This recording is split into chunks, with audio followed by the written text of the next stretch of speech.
سلام به آرمی های قشنگ من، حالتون چطوره؟ امیدوارم خوب باشین. خبرهای امروز خیلی مهم و خوشحال کننده برای همه آرمی ها و همه گیبافن ها هست. خب اینجا نوشتم، میخوام سریع یکی یکی بهتون بگم. خب امروز 4مین سالگرد آلبوم پروف و تک آهنگ یت تو کام هست. این آلبوم آنتولوژی تنها مجموعی از بزرگترین موفقیت‌های گروه نیست، بلکه پروژه مهمی در قالب 3 دیسک است که 9 سال نخست فعالیت اعضای BTS را در خود خلاصه می‌کند و پایان فصل اول فعالیت گروه را پیش از آغاز پروژه‌های انفرادی اعضا و خدمت سربازی آنها رقم زده. خب از موفقیت‌های آلبوم پروف در این سال بگم اینکه آلبوم پروف در رتبه اول جدول 200 بیلبورد آغاز به کار کرد و با بیش از 18 میلیارد و 500 میلیون استریم به پربازدیدترین آلبوم یک گروه در تاریخ اسپاتیفای تبدیل شده و پروف دارای 3 نامزد جوایز گرمی اواردز است.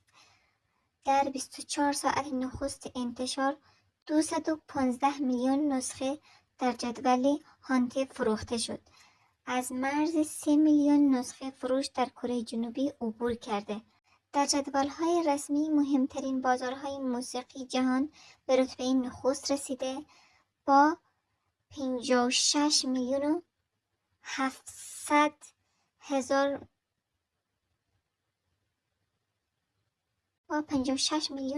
هزار استریم در روز اول به بزرگترین آغاز در سال 2022 برای یک هنرمند آسیایی رقم زده شده. برنامه BTS رادیو رکورد پربازدیدترین برنامه سال را در پلتفرم خود زده. دستاوردهای آهنگ یت تو کام در رتبه 13 جدول صدها بیلبورد آغاز به کار کرده، با وجود اینکه یک بالاد کاملا کره‌ای با زبان کاملا کره‌ای بوده و نخستین ترانه کره زبان تاریخ تبدیل شده که در جوایز گرمی نامزد شد و در 65مین دوره این مراسم در سال 2023 در بخش مهمترین و بهترین موزیک ویدیو رقابت کرده. به رتبه اول جدول بیلبورد گلوبال اکسل رسیده و به رتبه دوم 200 بیلبورد گلوبال رسیده با 7 میلیون 100 هزار استریم در روز نخست. بزرگترین دیبیوی تاریخ برای یک آهنگ‌های زبان کره‌ای در اسپاتیفای ثبت شده. نخستین آهنگی شد که تنها در 1 ساعت پس از انتشار در رتبه اول تاپ ملون قرار گرفت و همچنین 9 جایزه از برنامه‌های موسیقی تلویزیونی کسب کرده.